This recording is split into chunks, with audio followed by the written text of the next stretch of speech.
Donald Trump and Hillary Clinton have taken clear leads in the race for their party's nomination for the American presidency. Votes are still being counted in the Super Tuesday polls, but both are projected to have won at least 7 states each. Trump's Republican rival, Ted Cruz, who's set to win in 2 states, appeared to other candidates to pull out and back him in an attempt to defeat the billionaire businessman. Our Washington correspondent Laura Bicker reports. We'll talk to them a little bit, or somebody about that a little bit later. And they've done a study, haven't they, between twins. One of them had a twin here on Earth, so to see how his body has changed. That's fascinating, isn't it?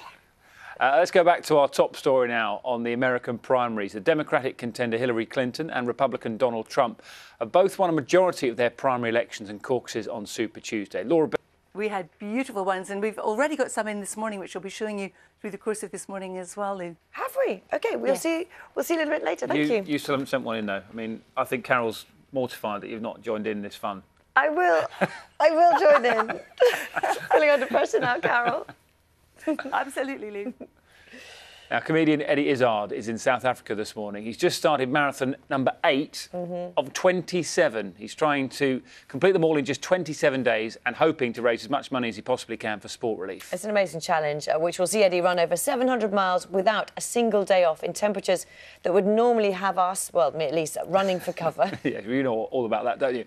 Eddie chose the number 27 to reflect the 27 years Nelson Mandela spent in prison. We'll hope to speak to him in a moment if we can get the technology to work. And he's got enough puff. But first... Extraordinary. Eddie has stopped for us. Hopefully he's going to be able to hear us. Eddie, morning to you. It's BBC Breakfast. How are you doing this morning? Fantastic. I'm going to let you go. Thank you so much. Hopefully we'll speak to you in 2 hours as well. Good luck. We think you're amazing. Thanks very much. In pain, but smiling through it and trying to remember what he's raising the money for. And if you'd like to support Eddie and donate £5 for sport relief... I feel bad for interrupting him, but we'll hopefully speak to him again in about 2 hours. Yeah, he's doing incredibly well. Now, you're watching Breakfast from BBC News. Still to come this morning, Steph is live at a sheep... Why we're discussing this, and you'll be aware, is there's this open letter signed by 70 doctors and experts talking about their concerns. And I know you'll have read it, but I'll just read a little bit for you, if I would. And they say the injuries which are caused, and they're saying, by rugby and its tackling particular... Results. Oh, yes, indeed. Thank you, Dan. So, in the Republican race, it's Donald Trump's night. So far, he has won in Georgia, Massachusetts, Tennessee, Virginia, Arkansas, Alabama and Vermont. His rival, Senator Ted Cruz, has had 2 big victories in Texas and Oklahoma. He says his campaign is the only one that can stop Trump after Marco Rubio only won 1 state, Minnesota.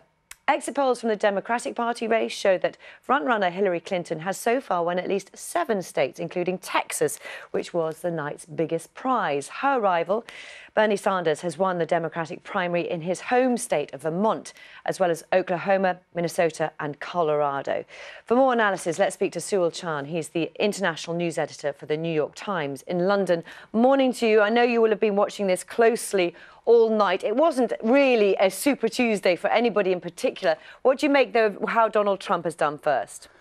What does it mean for the party itself, do you think, how well Donald Trump is doing? Hillary Clinton as well within her party. Does she divide the party in some ways like he does? And work in the UK. So what does all this mean for us, do you think?